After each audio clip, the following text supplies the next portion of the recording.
Bonjour à tous et bonjour à toutes, je suis ravie de vous retrouver pour votre guidance du jour, donc pour ce vendredi 5 juillet 2024. J'espère que vous allez tous et toutes très bien. Donc on va regarder avec le petit oracle Astrozen pour commencer.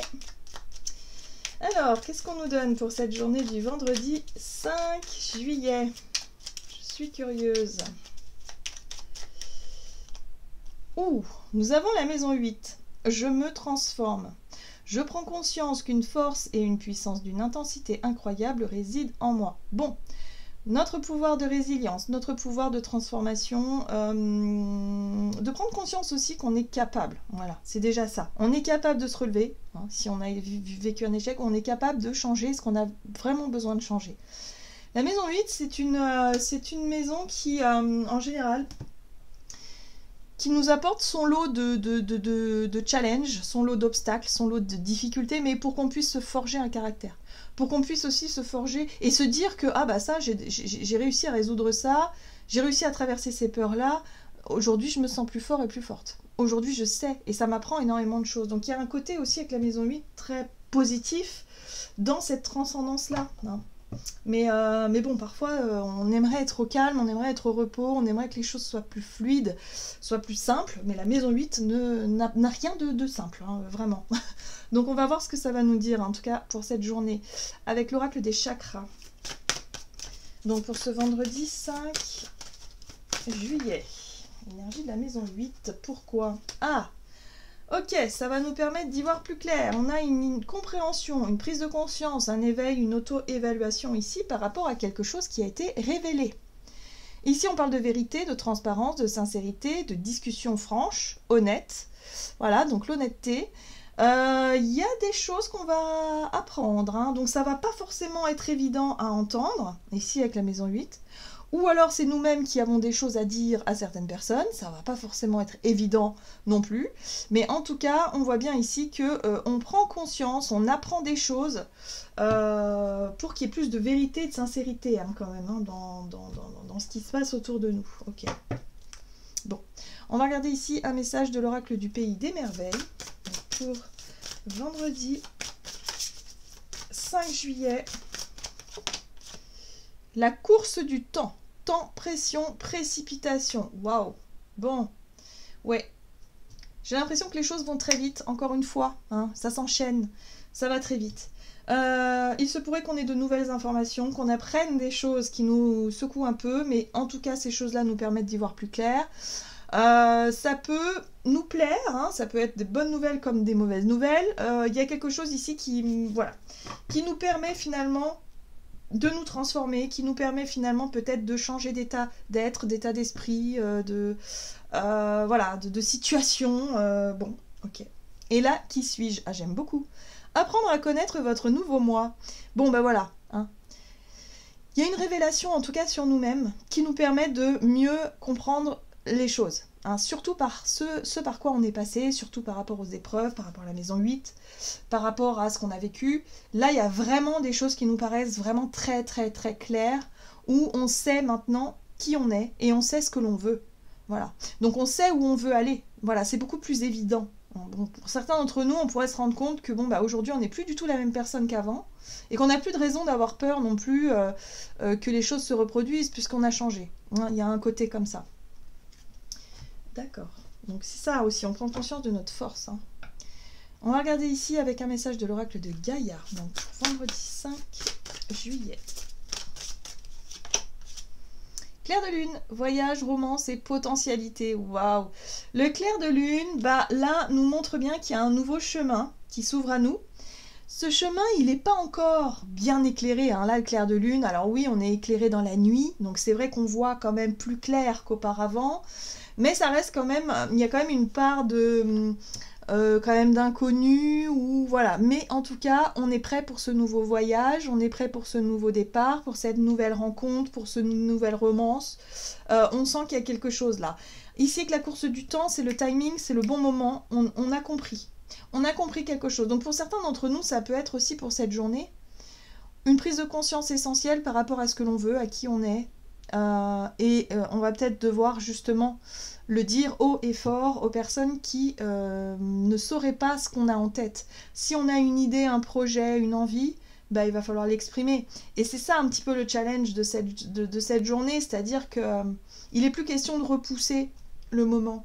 Il n'est plus question de garder encore les choses pour soi. Là, il va falloir se montrer très honnête et très clair avec soi et l'autre. Donc s'il y a des choses à régler, s'il y a des décisions qu'on doit prendre, qu'on hésite depuis longtemps, là, les choses deviendront beaucoup plus claires et il va falloir vraiment se montrer honnête par rapport à ces nouveaux choix ou ces décisions-là qui nous traversent depuis un petit temps.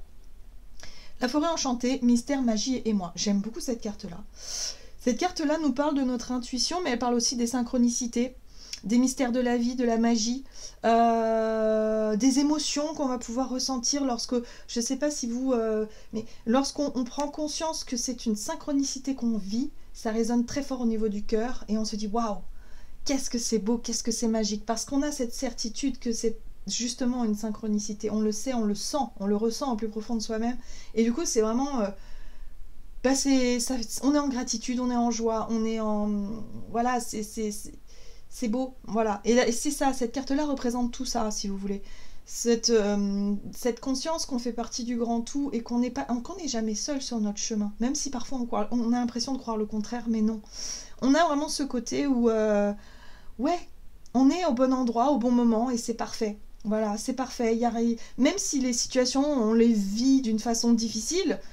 Mais en fait, c'est parce qu'on est au bon endroit, au bon moment, quoi qu'il arrive, et qu'on est sur ce chemin qui nous permettent d'explorer nos émotions, qui nous permettent de grandir, qui nous permettent d'avancer. Et là, pour cette journée-là, c'est une journée comme ça où on se rend compte d'un seul coup, je sais pas, on prend conscience peut-être de quelque chose où on se dit « Ah ouais, ça c'est fait pour moi. Ah ouais, ça, ouais, j'ai compris pourquoi aussi je suis passée par là, j'ai compris. Et aujourd'hui, je sais que je suis armée, je suis suffisamment fort et forte pour avancer. » C'est beau. C'est des instants comme ça qui sont précieux. Hein. Allez, l'oracle des nombres du côté de notre énergie d'action et activité. Pour ce vendredi 5 juillet, on est au travail. Donc on est quand même dans une énergie d'action, on est volontaire, on est dans le mouvement, on a envie de construire, hein, voilà. Et puis aussi de redéfinir certaines priorités. Et ça c'est chouette, bah oui, parce que quand on y voit plus clair, quand on comprend les choses, quand on voit, on va dire, quand on a un regard lucide sur notre chemin, sur nos projets, voilà, on sait ce qu'on veut mettre en priorité. Et il va falloir l'exprimer aussi après, parce que du coup, il va falloir le dire aux autres. C'est bien de le comprendre, de le savoir, mais maintenant il va falloir le partager tout ça. Et c'est peut-être ça qui est un peu challengeant pour cette journée. Ok. Alors, on a tempérance. Alors c'est un petit peu délicat, parce que là on a la course du temps qui nous met un petit coup de pression, on a l'impression que c'est maintenant et pas plus tard. Peut-être qu'on a un ultimatum, peut-être que je sais pas, il y a quelque chose ici en lien avec la notion de précipitation. On y voit plus clair, on sait ce qu'on veut, on sait où on va. Maintenant voilà, tempérance nous invite justement à peser le pour et le contre, à prendre le temps justement d'analyser la situation. Ça va nous demander peut-être un certain effort, justement pour ralentir un peu le rythme, alors que peut-être nous, on est peut-être pressé, hein, il y a vrai ce côté pressé où, une fois qu'on a compris en fait, une fois qu'on sait, une fois qu'on a compris, une fois que d'un seul coup ça nous paraît clair et évident, on n'a plus envie d'attendre. Hein. Et c'est peut-être ça, ce sentiment d'être pressé justement pour s'engager sur ce nouveau chemin, ce nouveau voyage, cette nouvelle romance, cette nouvelle rencontre, ce nouveau truc, là, je sais pas ce qu'on a, mais on a envie, quoi, vous voyez. Ouais, ok, 7 de bâton. D'accord. Alors, moi j'ai plutôt l'impression ici qu'au niveau du travail, cette tempérance nous invite à la négociation. On est plutôt dans la négociation, dans la communication, mais dans l'idée d'essayer de trouver un terrain d'entente ici, vous voyez. Ouais, on nous invite ici à défendre, parce qu'on a vraiment des cartes ici qui nous invitent à protéger peut-être ce qu'on a appris, ce qu'on a gagné, aussi peut-être une somme d'argent, un capital, ce qu'on a pu faire gagner aussi à l'entreprise, s'il s'agit de négocier un départ au niveau du travail. Il y a quelque chose ici où il faut défendre ses droits. Il faut défendre ce en quoi on tient, il faut défendre peut-être ses valeurs, hein, aussi avec la 10 de denier, on peut être sur la notion d'héritage de valeur, de quelque chose en tout cas qui a de la valeur à nos yeux. Voilà, donc il faut trouver un terrain d'entente ici. C'est ça qui va nous demander du travail et des efforts. Il va peut-être falloir effectivement en discuter.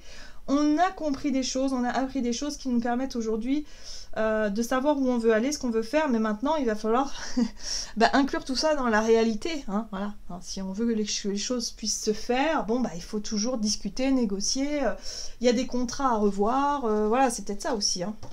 Ok, ouais, on a quand même la papesse qui nous parle quand même de choses qui restent un peu secrètes. C'est des choses qu'on a gardées pour soi depuis un petit temps. Là, c'est fini, quoi. Il va falloir y aller, il va falloir demander, il va falloir négocier, concilier, voilà. Ouais, c'est quelque chose qu'on attendait. J'ai l'impression qu'on attendait le bon moment, le bon timing, la bonne... Voilà. Et là, ça y est, c'est le bon moment. La papesse, c'est aussi l'écoute de soi, l'écoute de sa voix intérieure et de son intuition. Et là, j'ai l'impression qu'on est vraiment là-dedans. C'est vraiment un raisonnement intime, intérieur, une écoute de soi qui va pouvoir se matérialiser. En tout cas, les démarches commencent tout juste à se mettre en place et on va négocier tout ça. Donc, on est dans la communication pour cette journée. On va pouvoir exprimer ce qu'on ressent, ce qu'on pense, ce qu'on veut et essayer de trouver un terrain d'entente. Ok. Allez, avec l'oracle des contrats d'âme, on me dit surtout de ne pas... avec la 7 de bâton, on est vraiment dans l'idée de défendre ce en quoi on a droit aussi et de ne pas se faire avoir, de ne pas se laisser peut-être aussi dissuader, enfin, de ne pas se laisser mettre de la pression ou quoi que ce soit par rapport à quelque chose, hein, par rapport à une négoce. Hein. Allez, sur le plan sentimental, on a la relation houleuse. Bah oui, il va falloir se mettre d'accord. La relation houleuse, c'est comment l'autre va prendre justement ce qu'on a compris, comment est-ce que ça va se passer. Et on retrouve ici la seconde chance qu'on avait la veille. Donc peut-être que pour certains d'entre nous, on a osé, on a fait le premier pas, on a eu envie d'écouter son... Voilà, pour aller justement tenter une seconde chance, pour aller peut-être essayer de savoir ce qui se passe de l'autre côté. On voit ici qu'on a besoin d'y voir plus clair. Donc là, évidemment, on aura des vérités, on aura des réponses, on aura des choses aussi qui vont s'exprimer, des révélations. Ça peut être tendu. Donc, je pense qu'on s'y attendait, hein, pour certains d'entre nous, mais il y a un potentiel derrière. Le but étant quand même de mettre les choses à plat, de réussir à traverser ce moment pas forcément agréable, mais nécessaire, tout en authenticité, tout en transparence dans notre démarche, en tout cas, hein, on le fait vraiment de façon très honnête, pour essayer de voir s'il y a la possibilité de recoller les morceaux. Ah, alors... Ouh, c'est un peu explosif, hein. Chevalier de bâton, en tout cas, notre démarche, elle est spontanée, elle est sincère, mais elle peut être un peu brutale. Donc il va falloir faire attention surtout à ne pas rentrer dans le conflit, à essayer de voir si l'autre est en colère, à essayer de voir si on peut discuter sans forcément hausser le ton, sans forcément revenir sur des choses passées, en essayant de laisser l'ego de côté. Qui ne va pas être simple, à mon sens. Ah, et oui, parce qu'il y a des choses qu'on ne savait pas. Et il y a des choses peut-être que l'autre ne savait pas non plus, parce qu'on parle en toute franchise, là. Là, on va pouvoir communiquer de façon honnête. Donc, il y a des vérités qui vont sortir. Et du coup, avec la 7 d'épée, il y a un sentiment d'avoir été volé, d'avoir été trahi, d'avoir été... ouais, qu'on nous a menti, qu'on nous a caché des choses, vous voyez? Il y a un sentiment comme ça. Ok, bon... Alors, de la confusion, là, dans un premier temps, sur le plan émotionnel. On ne sait plus trop quoi penser de tout ça. Ok. Et là, on a une direction à prendre. Qu'est-ce qu'on fait? On a un choix à faire. Alors, c'est intéressant. C'est intéressant parce que par rapport à cette conciliation, ce besoin de discuter ici, il va falloir faire attention à ne pas se mettre la pression par rapport à une décision. On a le temps. Là, il est possible qu'il y ait des émotions qui remontent à la surface. On pourrait être un peu à fleur de peau, que ce soit nous ou que ce soit l'autre. Attention, hein, attention à la colère, attention à ne pas se laisser provoquer, à ne pas prendre des décisions sur le coup de la colère, parce que ce ne sont jamais les bonnes décisions, et à essayer de laisser un petit peu les choses se décanter, parce que là, on est perdu. Émotionnellement, on pourrait être un peu perdu, on part dans une bonne démarche, on veut être vraiment honnête, et puis finalement, voilà. Il y a une dispute qui peut éclater. Bon, il va falloir simplement laisser le temps faire les choses. Et oui, et surtout ne pas être tenté par ce diable qui pourrait nous faire de mauvais choix, ou en tout cas de réagir de la mauvaise façon. Non, On a grandi, on a dit, on a changé, ça suffit maintenant. On va plus reproduire justement et relancer oui mais toi tu m'avais fait ça et tu m'as dit ça machin tout ça. Oui on sait, il n'y a pas besoin de revenir sur tout ça. La démarche elle est aujourd'hui, ici et maintenant. On a envie peut-être de recoller les morceaux, il va falloir le faire avec le cœur. Et peu importe les choses qui ont été dites, pas dites, les trahisons ou pas, il faut repartir sur de bases saines. Si on veut vraiment que ça marche, voilà. Mais il faut arrêter de se comporter comme on l'a toujours fait et ce qui nous a desservi, en fait. Voilà, d'une manière ou d'une autre. Ce sera à nous d'identifier quels sont nos comportements ou quelles sont peut-être la relation. Peut-être que ce diable ici, ça peut être effectivement quelqu'un qui cherche à recoller les morceaux, avec qui c'est impossible, avec qui il y a eu trop peut-être de trahison, il y a eu trop de mensonges, et là c'est voilà. Mais ça on le saura nous en fait, ce sera à notre voix intérieure de savoir ce qu'on veut et ce qu'on ne veut plus. Aujourd'hui on sait qui on est, on sait ce qu'on veut, on sait ce qu'on veut plus. Mais surtout ne nous laissons pas mettre la pression, hein, ou se mettre la pression tout simplement tout seul, parce qu'on est en colère ou parce que on est vexé. Non, non, non. Donc là, attention quand même à ne pas aller trop vite dans nos choix et nos prises de décision. On va regarder un message du tarot des anges gardiens. Donc pour ce vendredi... Ah, ouvrir son cœur. Oui, laissons l'ego à sa place. L'ego n'a pas besoin de prendre toutes nos décisions, tous les devants. Ici, non, c'est le cœur qui doit parler. Laissez l'amour grandir et s'épanouir tout autour de vous. Depuis longtemps, vous attendez cela. Or, le moment est arrivé. Faites vos choix en écoutant votre cœur et suivez le chemin qui vous mènera vers une vie heureuse et saine. Oui, on arrête de vouloir à tout prix avoir raison. On arrête de laisser l'ego quand même à chaque fois vouloir que l'autre s'excuse ou que l'autre fasse je sais pas quoi. Non, c'est pas ça tout ça. Voilà. Donc là, il y a la possibilité effectivement de parler avec le cœur, de se montrer honnête, authentique.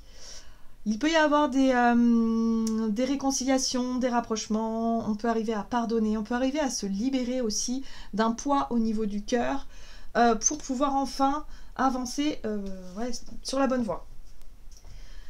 Voilà, j'en ai terminé pour votre guidance. J'espère que celle-ci vous aura plu et parlé. Donc n'hésitez pas à liker et commenter la vidéo. Moi, je vous souhaite de passer une excellente journée. Je vous embrasse et je vous dis à tout bientôt.